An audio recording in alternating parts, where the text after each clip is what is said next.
Pare, Parenting and Relationship Enhancement.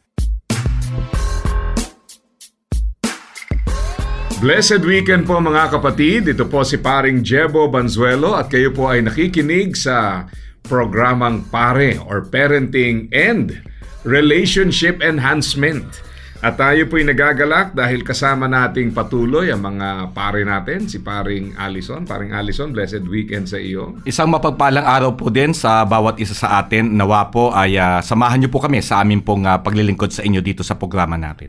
Okay, at syempre kahit po medyo masama ang pakiramdam, Paring Pastor Mark, blessed weekend. Blessed weekend, mga pare natin nakikinig sa lahat ng sulok ng mundo at even sa buong daigdig. At blessed weekend, Paring Jebo. Blessed weekend, Paring Allison. Yan, maraming salamat. Lagi ho nating sinasabi na of course, itong programang Pare, bagamat targeted po sa mga tatay, po, pero of course, yung mga nagpaplano pa lang mag-asawa, kahit nga po kayo ay single o kaya kahit wala pa sa radar nyo ang pag-aasawa, it's good to study these things kasi sa totoo lang po, marami tayong maintindihan sa ating sarili na madalas po, taglay na natin ngayon, tapos pagka nag-asawa, nagkaanak, doon naglalabasan eh. So the best time to address the issues ay ngayon. At kasama na po ang mga misis dyan at saka lahat po sa ating mga tagapakinig. So sa ating pag-aaral ngayon, pag-uusapan po natin breaking generational cycles. Yan, napakaganda pakinggan. Pero ano ba itong naisip mo na ito, Paring Allison? Explain mo nga. Actually, simple lamang po ang nais po naming ipaglingkod sa inyo sa pagkakataon pong ito.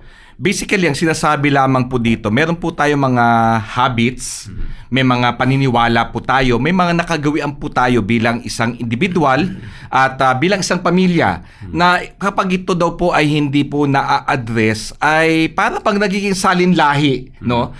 Na ipapasa po natin to sa ating mga anak whether it is consciously or unconsciously. Hindi ko po ito pahahabain sapagkat nais po natin, no, Paring Jebo, Paring Mark, na himay-mahin ang ilan sa mga bagay na ito. Tignan po natin, maaring kabilang kayo dito sa mga mababanggit po namin ay tuklasin natin upang mabigyan natin ng solusyon at hindi na po natin maisalin pa, no, sa susunod na mga anak natin o apo natin.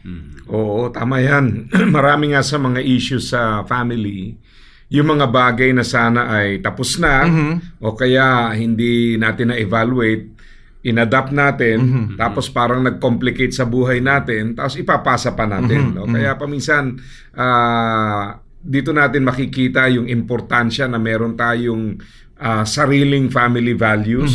Kasi yan ang magde-determine kung alin sa mga namana ang dapat pang manatili at saka ipasa. At the same time, importante rin po ito dahil paminsan, but sana kung magaganda yung naipapamana, no? Pero kung hindi kagandahan at mga komplikasyon, kumbaga struggle na kayo ngayon and then yung struggle na yon is passed on to the next generation. So napaka-importante itong pag-uusapan nito, no? So palagay ko ho, itong ating mga listeners ay makaka-relate ng husto rito. Kaya kung sakasakali po na kayo ay merong ganitong mga issue sa inyong pamilya, no? Yung mga kinasanayan, kinagisnan, maganda ho na ating evaluate ngayon at bigyan natin ng tamang paraan kung paano i-address ito and hopefully mabigyan po natin ng solusyon at makatulong tayo rito. So tingnan po natin, Pastor Mark, sa iyong pwedeng personal, pwedeng mga observation din. Gaano ba katindi at katotoo itong mga generational cycles na ito, mga issue na usually napapasa from one generation to the next? Well, bilang isang pastor, na-observe ko madalas yan, di ba? Yung sa counseling, na-observe natin na yung mga anak nag-suffer sa consequences ng mga, especially mga yung lifestyle or yung especially mga habitual lifestyle ng kanilang mga ama, ng kanilang ina. Halimbawa, it's possible na kung yung tatay nila ay lasigero, napapasa.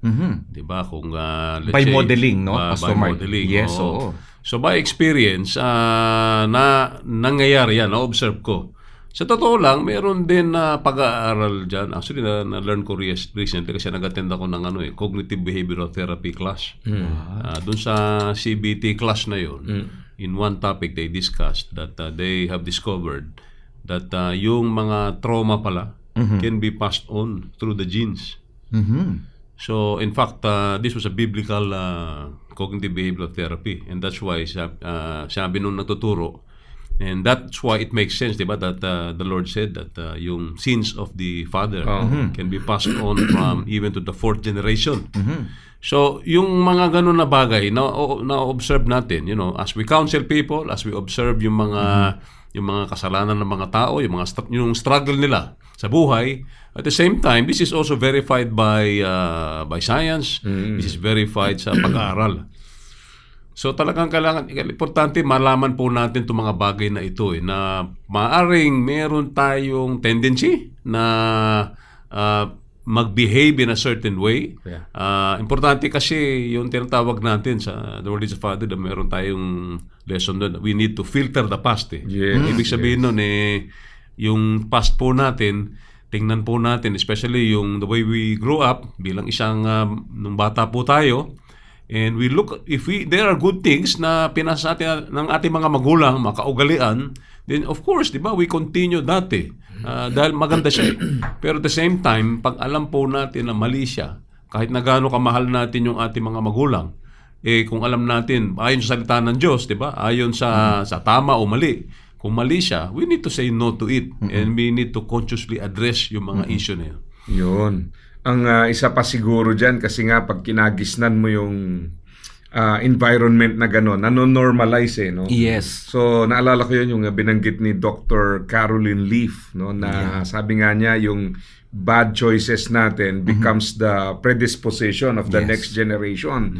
And then add to that, either manormalize, gagayahin ng susunod na henerasyon or magiging mas madali para sa kanila na ito'y gawin. Kaya talagang importante itong pinag-uusapan kasi may mga bagay na pwede naman sana talagang malampasan, mapagtagumpayan. Pero minsan nagtataka ka, no? Bakit hindi malampasan? Bakit hindi mapagtagumpayan? Kasi parang na-ingrain na sa isip, no? Na yun na yung normal, yun na yung okay. I remember one time, merong isang interview sa mga urban poor. Tinatanong sila sa mga pangarap. Alam mo yung lahat ng desisyon nila pabalik sa kahirapan. Halimbawa, bibigyan sila ng housing sa ibang lugar. Re-relocate, bibigyan ng kung ano-anong opportunities. Gumagawa ng mga maling desisyon na eventually, babalik din sila dun sa kung saan sila nagsimula. No? Parang binibigyan ka na nga ng tulong para makaalpas dyan. Pero dahil nga ang mindset ito kami, dito kami, normal sa amin to, kaya namin to. Nakasanayan na kasi namin to. Doon talaga bumabalik. Kaya naalala ko noon sa klase namin sa anthropology na yung poverty sometimes hindi siya financial issue. By choice, you become poor. Dahil may mga tendency talaga ang tao na sa kanyang isip, ay binabalikan niya yung bagay na hindi katanggap-tanggap. And I think napakalaki ng kaugnayan nito dito sa ating pag-aaralan, ano? Kaya minsan nagiging biruan na lang, 'di ba? Parang bawa yung pamilya niyo lahat malalakas ang bunganga. Bunganga talaga tawag. Tanggap mo na. Oo, normal ganito kami. Yan. Tapos paminsan naman palaaway o kaya ay may certain na ugali na common sa lahat, no? Kasi nga yun ang kinasanayan, parang naging yun ang values. So, ibig sabihin, kung hindi tayo intentional dito, yung mga maling bagay ang makikita, mararanasan. But the good thing is, pwede rin namang itong generational cycle na ito can be something utilized for positive things, di ba?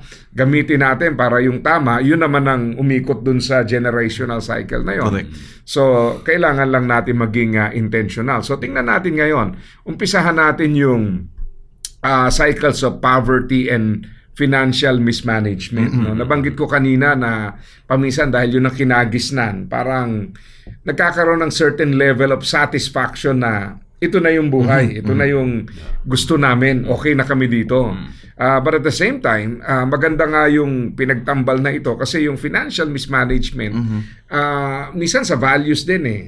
Saan mo gagamitin yung pera, paano mo allocate, anong unahin, anong bibilin, ano yung thinking. So, importante ito na talagang ma-evaluate natin kasi kahit na meron kang desire to be alleviated from poverty, pero kung wala kang habits sa finances na mag-aangat sa'yo, sabi nga ni John Maxwell, meron kang uphill dreams, pero ang problem mo, downhill habits eh. So, yung habits talaga ang babagsak, ano? Yun ang magpapabagsak. So, let's try to understand. Ano kaya mga solusyon dito pagka ang issue ay poverty and financial mismanagement? Pastor Mark, sa iyong palagay. Well, I think yung poverty or specifically yung financial mismanagement, I think yung habit na yun, nakukuha din natin sa ating mga magulang eh. 'Di ba? Let's say kung yung ating mga magulang baon sa utang or yung kanilang yung observation mo, the way they handle their finances ay sabihin na natin inuunan nila yung mga bagay, luho, 'di ba? Yung mga bagay na talagang hindi naman talaga nagbibigay ng importansya as far as yung kung ano talaga yung makakatulong sa pamilya o hindi. Ibig sabihin, luho, 'di ba? Material wealth, possessions, wala namang masama doon, 'di ba? Kung kaya naman. Pero it's possible na kung na-observe mo yung mga magulang mo, they live above their means, 'di ba? Tapos bibili ng kotse, bibili ng mga bagay-bagay, bibili ng cellphone, tapos inuutang. It's possible that you think it is normal. So, nangyayari niyan, paglaki mo, nang ikaw ngayon na may sarili kang pera, ganoon din ng style mo, di ba? Umuutang ka. And it takes wisdom eh. Kasi yung pag-handle ng finances actually is a wisdom decision eh. And nang alala ko yung aking mentor, ang bago sa kanya. Kasi ako nasanay ako sa ganun. Hindi mo sana nasanay kasi na-observe ko yung aking mga magulang umuutang eh. Yung aking mentor, sabi niya sa akin, yung bahay daw niya, hindi niya inutang. 'Di ba? Yung mga kotse niya, hindi niya inutang. Sabi ko, posible ba yun? 'Di ba? Yun yung unang sa utak ko eh. Sabi, posible ba yun? And basically, he's teaching me paano ba mabuhay sa pananampalataya or living by faith that God will provide eh. So yung ganun na mindset, I need to change my mind eh. Na kailangan yung aking mindset is hindi yung mangutang, di ba? Hindi ko naman sinasabing mali umutang. I mean, there are certain situations na pwede naman umutang. Wala naman sa Bible sinasabi na bawal umutang. But yung the way you handle your finances, what I'm saying is, yung magulang mo, kung ganun sila, yung priorities nila hindi tama, napapasa sa iyo eh. And yung the way you manage your finances, example only, automatically credit card ng ginagamit mo. And then before you know it, baong ka na sa utang. Kung na-observe mo yon, then you need to change, di ba, the way you spend your money. And kung gano'n lang yung tendency, kung let's say nakikinig kayo ngayon at alam nyo na baong kayo sa credit card, you need to change eh. You need to change the way. Alala ko nung panahon ko, kasi nabaon din ako sa credit card eh. Paring Jebo, paring Alison eh. Ang sabi sa akin ng mentor ko, putulin mo na kasi yung credit card mo. Ngayon na-realize ko, hindi na effective yung putulin ng credit card kasi kung basta may number ka. Hindi details, hindi mo na kailangan iputol eh. Pero basically what is saying, pag pinutol mo siya, pursado ka nang hindi siya gamitin eh. Pag hindi mo ginamit, basically nagdidepend ka na sa Panginoon. And He's teaching me, magdepend ka kasi sa Panginoon sa mga pangangailangan mo. Especially mga pang-araw-araw na pangangailangan. Diba, sa pagkain. Diba, mag-depend ka sa Panginoon. Matuto ka mag-depend sa Panginoon kaysa dun sa credit card mo. And that was a lesson to me na I need to learn to live by faith. Talagang, ika nga sabi kang English, rude awakening sa akin yun eh. Nung nabaon ako sa utang, pero by God's grace, unti-unti, nakaalis ako. And ngayon, talagang by God's grace, talaga na may credit card pa rin ako, pero namamanage namin. At saka hindi na yun yung aking default. Hindi na yung default na gastos, na panggastos ko. Kung kailangan lang, halimbawa, online purchase, diba? Or certain things, diba? Yeah. Pero hindi ng default na panggastos ko. Especially for yung mga pang-araw-araw na pangangailangan. So, I need to change my mind dun sa bagay na yun. Sa paggamit pala, paring Mark, para bang nangyayari, sign and wonders, no? Na-experience mo yung sign and wonders. Oo. Pirma ka lang ng pirma, no? At the end of the month, you wonder bakit ganun kalaki yung babayaran mo. Doon pala nag-exist yung signs and wonders, saka eh, no? yung turo pa sa amin nung araw, pagka babayad ka, KKB. Di ba? KKB, Oo, oo. alam mo yung Oo, KKB. oo. Parang Oo. Alison, di ba? Sabihin mo sa cashier, kas-kas mo, baby. Kasi nung araw, kinakas-kas nila yung... Ngayon kasi, di ano lang. Lumalabas na talaga yung mga daddy's joke dito, eh. Di ba? Kung naalala nyo unang panahon, kinakas-kas pa yung credit card, di ba? Oo. So, sabi mo, KKB, kas-kas mo, baby. Kung wala ng bayad, di ba? Opo, si Pastor Mark po yan nagsasalita ngayon. Hindi, ang isa pa, na-realize ko, yung pag-save. Oo. Hindi natin ugali na mag-save eh. Mm. And meron tayong paniniwala na kung mag-save ako, hindi imposible eh. Di ba? Imposible na sa laki ng gastusin ngayon, Mm. I cannot afford na mag-save. Pero actually, wisdom decision din yan. Mm. Alam nyo, ngayon na natuto ako mag-save, natuto lang yata ako mag-save siguro when I was in my 40s. Mm. How I wish nung 20s Earlier. ako, nagsisave na ako. Siguro kung nag-save ako nung 20s ako, baka milyonaryo na ako ngayon. Bilyonaryo ka Oo, na. di ba? Oo. So, yun mga ganun Utangan kasi. ka na namin. Kasi, my point is, hindi kasi tinuro sa akin yun eh. Yeah. Ng aking mga magulang eh. Oo. So, pagkakala mo, ganun yung sistema paghawak ng pera, may tendency na mabawang ko sa utang, may tendency na mahirapan ka, di ba? Yeah. Sa pag-handle ng finances mo. Oo, sa amin, naging kasanayan ng nanay ko yan. Ayaw talaga ng parents ko ng credit card ever since. Ayun, no? Palagi nag-warning yan, wag. So talagang they pay cash. At ang prinsipyo niyan sa savings, alam mo kung ano? Ano? Once saved, always saved. Pag naipasok mo na sa savings, bawal i-withdraw. Yun, no? Kalimutan mo na. Dapat nga ganun yun. Oo. Ganun dapat. Ang laki nang naitulong sa amin, no? Kasi, imagine, Pastor Mark, yung mga napamaskuhan namin nung malilit na bata kami. Oo. Tinago. Nakatulong pa yon. Ilang beses ko na tinangkang hingiin yun eh. Ayaw ibigay. Ayaw. Nakatulong pa yon nung nagpagawa kami ng bahay. Wow, Which kita mo. mag-asawa na ako noon. Ilang taon na ako noon. So how many decades later pa lang, di ba? So tama pala yung once save, always save. No? Buti naman nakakuha mo. Oo, nagets. Nakatulong, napakalaki. At ngayon nga, sabi ko nga, ang laking bagay kasi talagang pag hindi, alam mo, na tempting eh, di ba? Kasi ang daming promo, ang daming ano, lalo na sa mga card. Ako naman, policy ko sa card, if you cannot pay it ng cash, wag mong gamitin. Yung gagamitan mo lang kung kaya mong bayaran or maaaring yung terms niya ay putol-putol, di ba? Yung talaga installment plan na within your capacity. So palaging paalala, yung credit limit is not your spending capacity. Yeah. Delikado talaga yun eh. Pero salamat sa patutuo, Pastor Mark. Ang dami nyo natutunan ha, pati mga jokes ni Alice naglabasan eh. Okay. Ito pa KKB isa. yung ano eh. Pastor Mark talaga eh. Oo nga, may KKB pa pala, no? Ito pa pangalawa, no, yung cycles of abuse, emotional, physical, and verbal. Natutunan kasi natin na ito hindi lang to basta cycle na dahil kinagisnan. Sometimes because of the wounds, di ba? May mga wounds yung ating magulang na most likely ay produkto rin ng wounds ng kanilang magulang para bang nanonormalize yung instead of speaking life at i-bless yung ating next generation. Ang approach verbal abuse and sometimes yun na nga actually malaki na itulong nung yung mga pagbabawal ng physical contact sa discipline sa mga bata. Kasi dati talagang ang kwentuhan halos patayin na yung bata no? Sinasako, nilulunod. Pero ngayon alam natin na pinagbabawal ng batas, makukulong. Malaki rin ang naitulong kung paanong mabago. Kaya lang hindi pa rin siguro na-address masyado yung emotional and verbal abuse, no?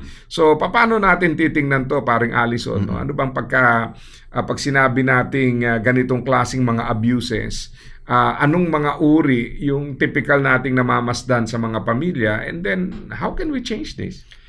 Mapapansin natin yan una sa lahat, no? Sa paano natin na imomodel ang ating pagmamagulang o paano natin natutunan, no, sa ating mga magulang. Halimbawa na lamang dito yung init ng ulo. Minsan alam mo parang normal lang naman minsan pag yung medyo stress ka, pagod ka sa yung pagmamagulang, umiinit ang ulo mo, tapos stressful pa yung mga sitwasyon, nandiyan yung mga bata maliliit, makukulit and everything.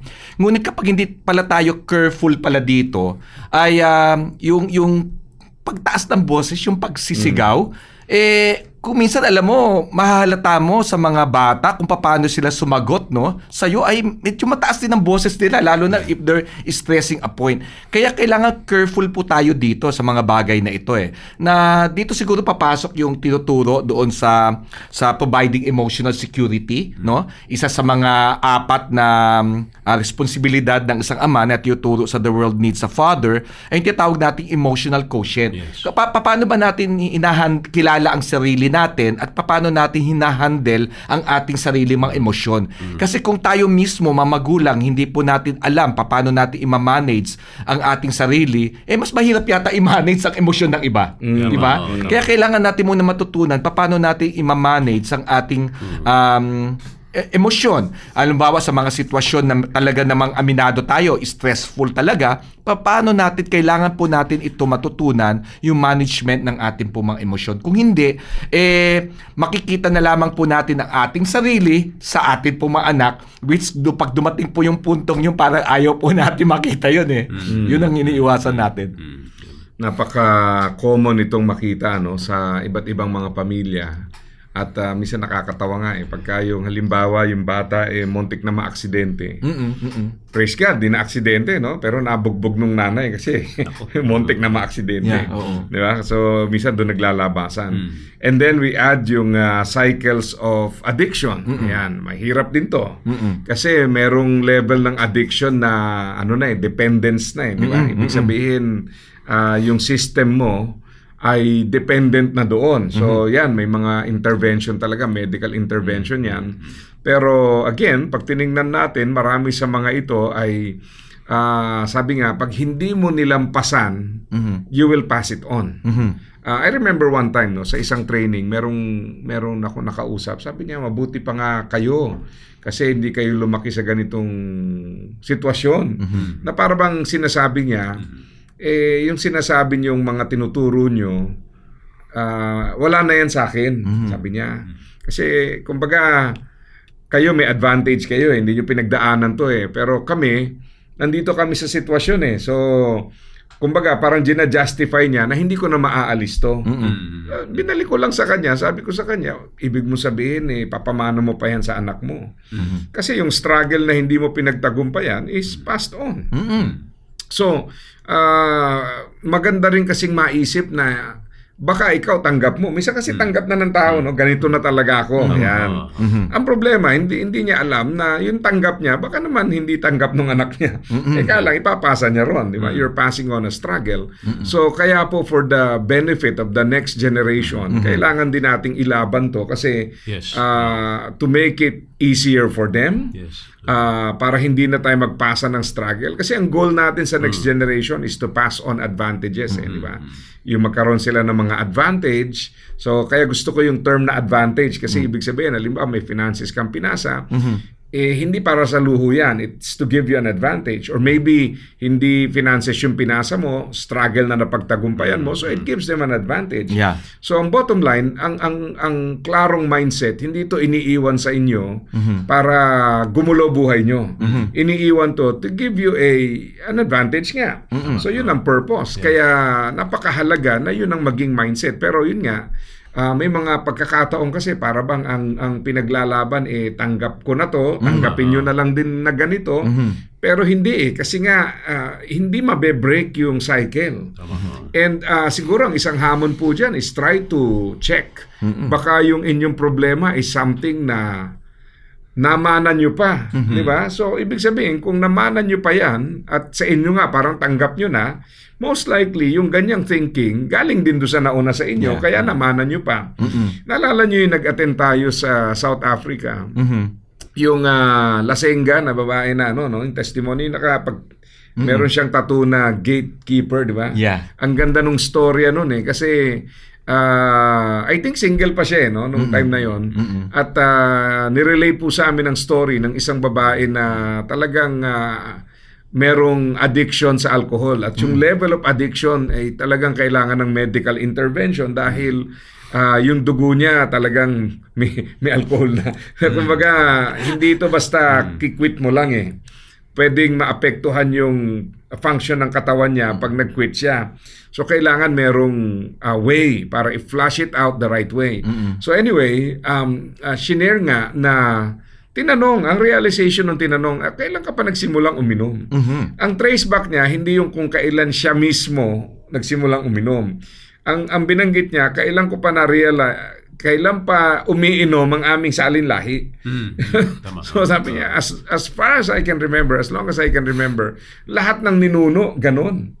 So sabi niya, ang nakakatakot nito, wala pa siyang anak, pero sinasabi niya, pag nagkaanak ako, most likely ganito rin. Kasi sabi niya, wala Tama. Lahat ng salinlahi namin ganon. Yan na ang trajectory namin, yan na ang direction namin. So, para sa kanya, sabi nga niya, she was a gatekeeper at napakaganda nung term, this ends with me. Yan.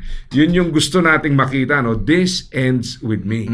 And if that is, if we are able to break that, then ang mangyayari nun, merong fresh start yung next generation, which is truly preferable, no? Kaya minsan, ang mahirap, may namana na, may nabuo pang sarili pang idinagdag doon.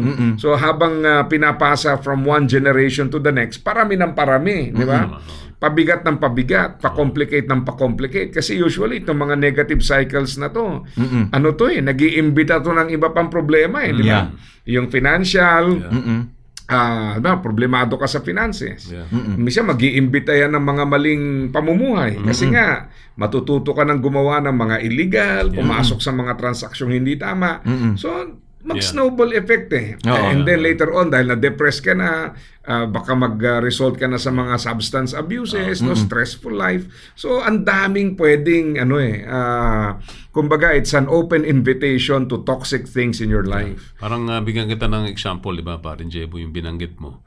Kasi in some people call it yung generational curse, di ba? And yung binanggit mo na pag-iinom. Meron kasi akong kilalang kaibigan ko din ganyan. Actually, pastor na siya ngayon. And then, ang sabi... Hindi po ako yun. hindi si paring attitude yun. Pero pwede na rin. Yung kanyang pamilya, ganun. So, ever since maliit pa siya, namulat siya sa ganun na lifestyle na yung kanyang mga kamag-anak laging umiinom. Doon sa bahay nila, halos gabi-gabi daw, inuman. Wow. So, yun yung kanyang exposure. So, nung lumaki siya, talagang ganun. Ang testimony niya, yung unang trabaho niya, San Miguel Beer siya nagtrabaho. Kasi libre yung beer doon. But nung nakakilala siya sa Panginoon, kay Kristo, na-realize niya na itong bagay na ito, ang parang weakness niya, yung Waterloo niya. So, he made the decision. Anyway, kaya ko lang ine-emphasize ulit yun, or inuulit yung binanggit ni paring Jebo. Pagka ganun kasi, you need to make, tinatawag doon yung drastic decisions.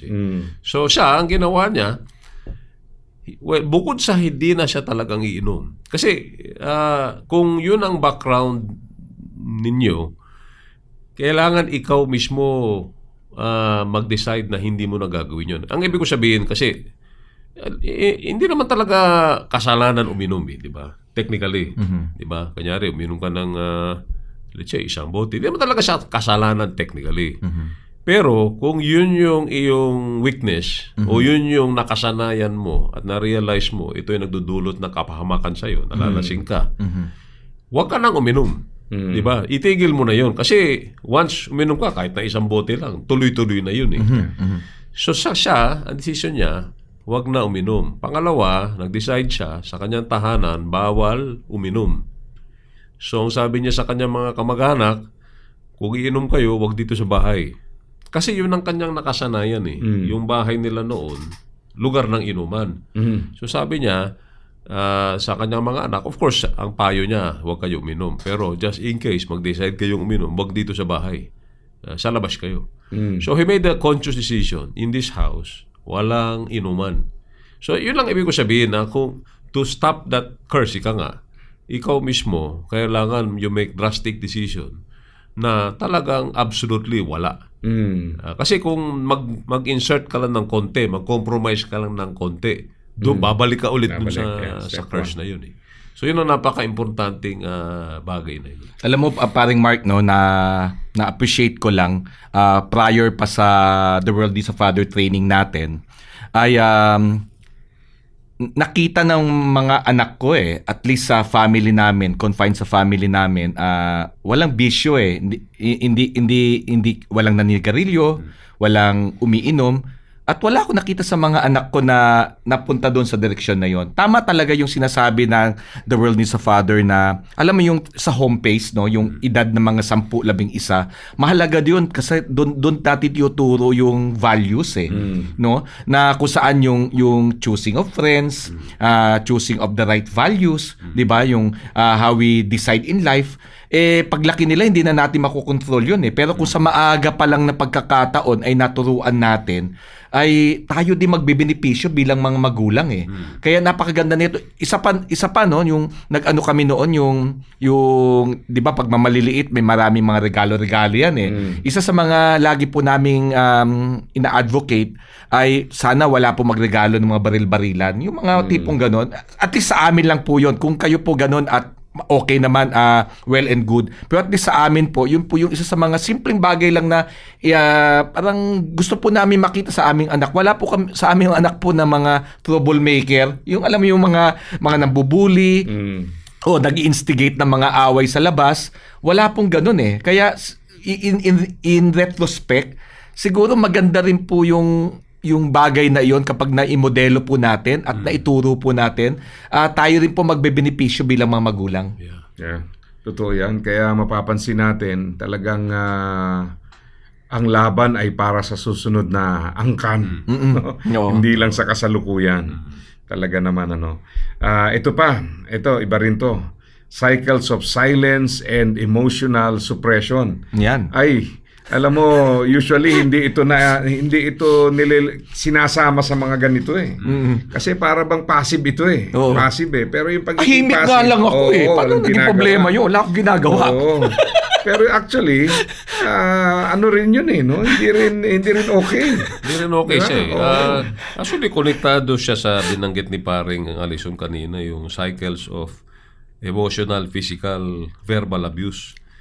Kasi pagka hindi ka natuto na i-process yung emotion mo ng maayos, 'di ba, ang isang sakit sa lipunan natin maraming mga physical abuse na nangyayari sa pamilya. Yung tatay, sabihin na natin, nananakit ng kanyang asawa, nananakit ng kanyang anak. Actually, domestic violence. Domestic violence. At I'm sure sa mga takapakinig mo natin, may alam kayo mga ganitong, baka may kayong kilala na may ganitong history. At pag i-trace mo talaga yung pinakaugat niya, it is because yung tatay, hindi siya na-train paano i-process yung kanyang emosyon na maayos. Kasi pag alam niya paano i-process i-manage yung kanyang emotion or i-verbalize na maayos yung kanyang emotion, may iwasan yun Ang nangyayari, dahil hindi niya kaya, hindi siya na-train, nag-resort siya to physical violence. Diba? Para masolusyon yung kanyang emotional hurt or yung dinadaanan niya within him, nag-resort siya to quick fix physical violence. So, it is actually a matter of training yung ating mga anak, kapamilya natin, paano i-process yung kanilang emotion nila na maayos. At sa totoo lang, ito isang sakit natin mga Pilipino. Hindi tayo natitrain And hopefully, yung mga anak natin at yung next generation, kahit ako actually, may semblance ako ng ganun. Hindi man talaga ako na-train paano to talk, di ba? To talk to my wife. Kailangan kausapin ko. I-process yung naramdaman ko. Di ba? Kasi minsan ang tendency ng lalaki, basta masungit ako, di ba? Wala muna akong guluhin. Muna akong guluhin, di ba? Yung mga ganun na attitude hindi tama Kailangan somehow na ma-manage mo siya. In other words, na-recognize mo na teka, hindi tama ito So tapos sabihin mo lang sa misis mo, napagod ako ngayon. Siguro sa situation ko, halimbawa, nag-speak ako ng 3 beses sa araw na ito, pagod ako ngayon. Is it okay? Bigyan mo lang ako ng pagkakataon na magpahinga ng konti. Mamaya mag-usap tayo. Diba? It's just a matter sometimes of saying that na recognize mo yung emotion mo, and then you verbalize it. Pero syempre, kailangan i-follow up mo yun. Gagawin mo rin yun. Yung sinabi mo sa asawa mo. Correct. Nice. Matindi yun, ano? Baka mamaya naipon na lahat nung mamaya. Dumami, no? Dumami. Wala rin nangyari, no?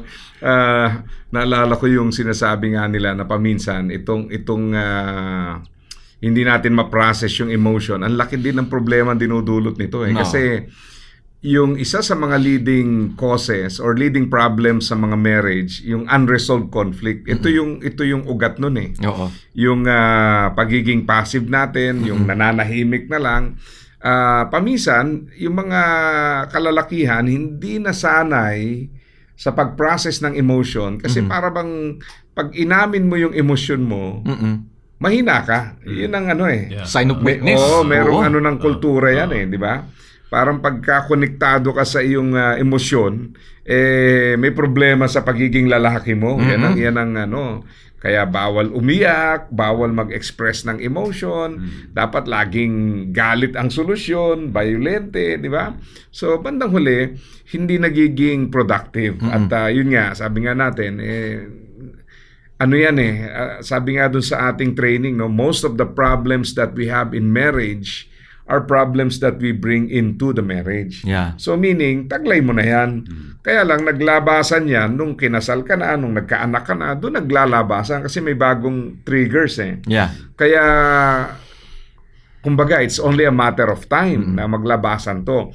So, hindi ko po alam sa inyo, no, sa ating mga tagapakinig, baka meron pa kayong naiisip, i-comment nyo lamang po at sabi nga natin, kahit anong ganda ng mga inputs natin sa pamilya natin, kung hindi natin maaalis tong mga negatibong ito, hindi rin magiging matimbang yung mga bagong simulain, ano? Kasi ang naaalala yung negatibo ito pa, meron pa tayong isa, no, na gustong i-deal dito. Paano natin ngayon i-set yung recovery dito? So, alam natin na yung pagtanggap is very important. No? You admit na meron kang problema. And sometimes, marahil, kailangan din ng either professional intervention. Yeah. Importante. Maaari ding kailangan ng accountability partners. Yeah. Kasi ika nga, kung matagal mo nang dala-dala tong problema na ito, hindi naman to isang desisyon, tanggal na eh. No? And sabi nga ni Pastor Mark, sometimes may mga relapse pa yan eh. May mga kilala nga ako na dating manginginom. They celebrate how many years of being sober, no? Pero ang point doon, parang lagi silang nandun yung kaba na magre-relapse kasi talagang may tendency eh. And kaya nga po ang kung gusto nating resolbahin ito, higit pa sa desisyon na talikuran ito ay ang kapasyahang magpasailalim sa maybe medical intervention or psychological or even mahalaga is accountability. Yeah. Now, paano na isa-set up ito? Halimbawa, gusto mo na talagang talikuran ito. How do you do that?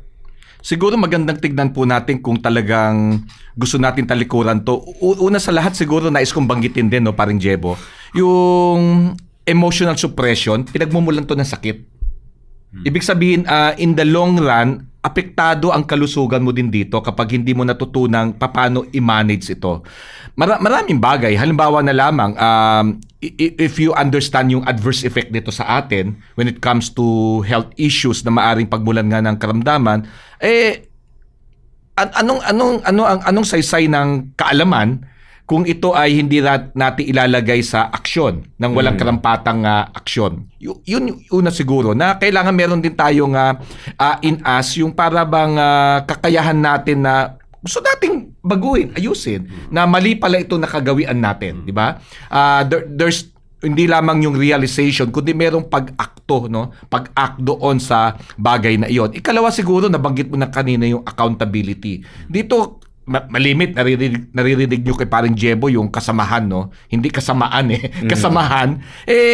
Yun yung kahalagahan ng simbahan na kung saan ay dapat nabibilang tayo. Yun ang kahalagahan marahil ng small group na kung saan kabilang tayo, o kung simplihan na lang natin, yun din kahalagahan ng isang pamilya.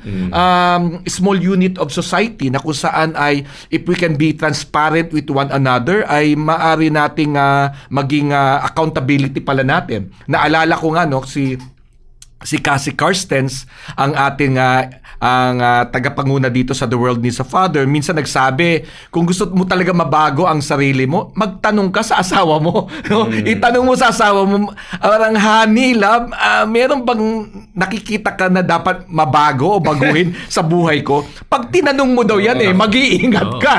Kasi baka kulang ang papel o kaya yung mga dart, parang hindi mo na kaya iwasan, no? So, pero mahalaga po kasi ito Maganda yung mga blind spots natin kung minsan akala natin okay na tayo Maganda rin magtanong, no? If you are really serious in accountability, maganda magtanong ka mismo sa mga nakakilala sa'yo sa loob ng iyong pamilya.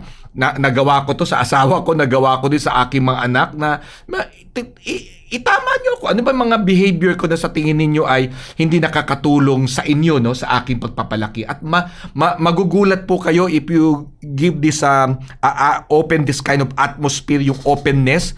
I would say we just need to be vulnerable. Marami po mababago sa atin. Yeah. Maganda yun. Yung, kasi it starts with you, di ba, na I think ang value din yun is kung yung mga anak mo, yung mga tao, yung mga tao sa paligid mo, yung asawa mo, yung mga anak mo, hindi nila na-express yung kanilang emotion sa'yo. And by doing that, you are starting a culture, di ba? Na okay lang, di ba? Mag-usap tayo. Kasi ang kinakatakutan madalas ng ating mga anak, once na aminin nila yung naramdaman nila sa atin, magagalit tayo. Yeah. But by, sabi mo nga, creating a safe environment na no judgment, makikinig ako, it's not really a matter of kung tama ba ako o mali ka, but kung yun ang naramdaman mo, sige, pakikinggan ko. And then I will just say, okay, thank you for sharing that to me. Diba? Parang ganun lang naman. And then, i-process mo lang, tama ba yung sinabi niya, or baka later on, di ba, or baka hindi lang niya naintindihan. Pero I think what is important at that point, yung binabanggit mo paring Allison, is you just create a culture of openness. Yeah, that's right. Diba? Kasi madalas ang thinking kasi natin hindi niyo lang ako naiintindihan kaya ako ganito, di ba? Pero hindi naman yun ang priority. Ang priority is creating a culture of openness. Kasi pag may ganun na kultura, doon a-address yung emotional suppression Yeah. Diba? So yun ang maganda sa binanggit ni paring Allison. Okay, maraming salamat. At tayo po ay magbibigay daan sa ating devotions, panguna po ni paring Allison. Kinagagalak ko po na ibigay po sa inyo ang ating pong devotional sa pagkakataon pong ito. Matatagpuan po ang ating talata mula po sa Ezekiel, no? Sa Lumang Tipan, Ezekiel chapter 18 verse 20. Ezekiel chapter 18 verse 20. The soul who sins shall die. The son shall not suffer for the iniquity of the father, nor the father suffer for the iniquity of the son. The righteousness of the righteous shall be upon himself, and the wickedness of the wicked shall be upon himself. Salin po sa mabuting balita, ang nagkasala ang dapat mamatay. Ang anak ay di dapat magdusa dahil sa kasalanan ng ama, at ang ama ay di dapat magdusa dahil sa kasamaan ng anak. Ang matuwid ay mabubuhay dahil sa kanyang pagiging matuwid, at ang masama ay mamamatay sa kanyang kasamaan. Sa una pong tingin natin ay para bang hindi directly na challenge neto yung idea na hindi po talaga automatically bound tayo mula sa ating generational sin o generational habits na pinag-uusapan po natin kanina. Pero tignan po natin to paano nire-relate neto, paano natin mapuputol yung generational cycle. Itinatama po neto ang isang maling paniniwala. Dito po sa panahon ni Ezekiel, ang mga tao po ay nagsasabi, we are suffering because of our fathers. Kaya nangyayari ang mga bagay na ito ay dahil sa aking ninuno, dahil sa aking ama. Ngunit ito po naging tugon ng Diyos sa kanila. Hindi po. You are responsible for your own choices. Kaya po binabanggit po namin ito sa inyo ngayon, itong pagtatalakay po natin, sapagkat hindi po pwedeng sabihin po natin na ito na yung nakagisnan namin eh. Ito na yung naipasa sa amin, tatanggapin na lang namin ito. Kung pinag-uusapan natin kanina tungkol sa pananalapi at paano i-handle ang ating pong mga finances, ay hindi natin pwede sabihin na yung tanggapin yung poverty mentality na buhay kami mahirap, mamamatay kaming mahirap. Ang ibig sabihin lamang po, ngayong tayo po ay mga adult na, meron po tayong mga sariling disposisyon at pag-iisip, ay kailangan po nating gumawa ng mga tamang choices. Ito po yung binabanggit dito. So ang unang katotohanan po, generational patterns may exist, but generational guilt is not binding. Ibig sabihin, kung nangyayari po ito sa atin, ay meron pa pong pagkakataon upang maitama at maisaayos po ito. Ipinapakita rin po dito kay Ezekiel sa Kapitulo 18 ang responsibilidad. In fact, yung buong kapitulo po ito, the whole chapter of Ezekiel 18, ay paulit-ulit pong binabanggit ito na if a wicked man turns, he will live. If a righteous man turns away, he will die. Nang ibig sabihin po, your direction is not locked by your past or your family line. Na hindi po ito para bang nakahulma na sa inyo na dahil sa ganito naging pamilya ko, nakagisnan ko, ay magiging ganito na rin ako. Hindi po ganon. Ibig sabihin, meron po tayong pagkakataon upang isaayos po ito. At ito po ang amin pong pinaglilingkod sa inyo. Kung kay Kristo tayo, pinag-isa tayo kay Kristo, ay meron po tayong pagkakataon. No? Binibigyan po tayo ng pagkakataon, hindi lamang i-renovate ang ating buhay, kundi si Kristo mismo nililikha, no? Tayo bilang bagong nilalang. Kung tayo ay nakikipagniig, nakipag-isa kay Kristo, yun po ang kahalagahan nito at yun po ang pag-asa na nais po naming ipaglingkod po sa inyo na kay Kristo ay may pag-asa. And this is the key to breaking cycles. You are not doomed to repeat. You are free to choose differently. At sa pangwakas na lamang po, it opens the door for change. Na simula po ngayon ay meron pong pagbabago. Pwede mo sabihin ngayon sa katabi mo. Pwede mo sabihin sa iyong pamilya ngayon, ngayong araw na ito magsisimula ang pagbabago. Mag-isip ka lamang, kaibigan, ng isang bagay na nais mong parang mali nga itong ginagawa namin ito. Para bang yung pagsisinungaling ay para bang naging normal na sa amin. Yung bang nais mong baguhin o ayusin sa iyong pamilya, yung pagiging matapat, no? Speaking the truth in love sa bawat isa. Marahil kung ito ang nais mo, ang talatang ito ay para po sa inyo at ang devotional na ito ay mapupulutan po natin ng aral. Kaya later in the same chapter, in verses 30 to 31, ang sabi po doon, repent, magsisi, rid yourselves of all the offenses, get a new heart and a new spirit.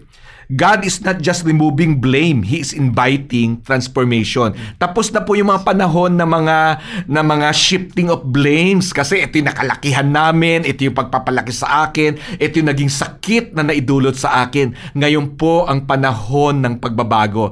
Ang salin nga po sa Pilipino ng salitang transformation, ang sabi nga nila ay banyuhay. Yung po yung banyuhay ay bagong buhay. That is the transformation being offered to us. But let us not forget, we need to repent. Kailangan po natin magsisi at iwaksi ang mga gawaing hindi po kanais-nais. Yan, maraming salamat, no? At ang repent ay pagtalikod. Yan, no? Pagtalikod. So napakaganda po, ano? Kaya kagaya po ng ating palaging hangarin sa ating programa na ito po ay hindi lamang mga kaisipan na sumagi. Talagang gusto natin ang pagbabago, ang transformation, kasi that's the only way mag-benefit ang ating sambahayan. At yan din naman ang binibigay ng Panginoon. Hindi lang mga salitang inspirasyon, kundi mga salitang may kapangyarihang bumago. Kaya sa ating lahat po, nawa ay pag-isipan at kung matagpuan ng sarili na merong yung mga napag-usapan natin ay kailangan bigyang pansin, aksyonan, napakahalaga, sapagkat anumang kaalaman na walang aksyon ay kaalamang hindi nararamdaman. Ayan. Hanggang dun lang siya sa isip. Kaya sa ngalan po ng ating mga kasama, paring Allison, paring Pastor Mark, muli pagpalain po tayo ng Panginoon. Maraming salamat po sa inyong pagsama sa ating pag-aaral. Pare, Parenting and Relationship Enhancement.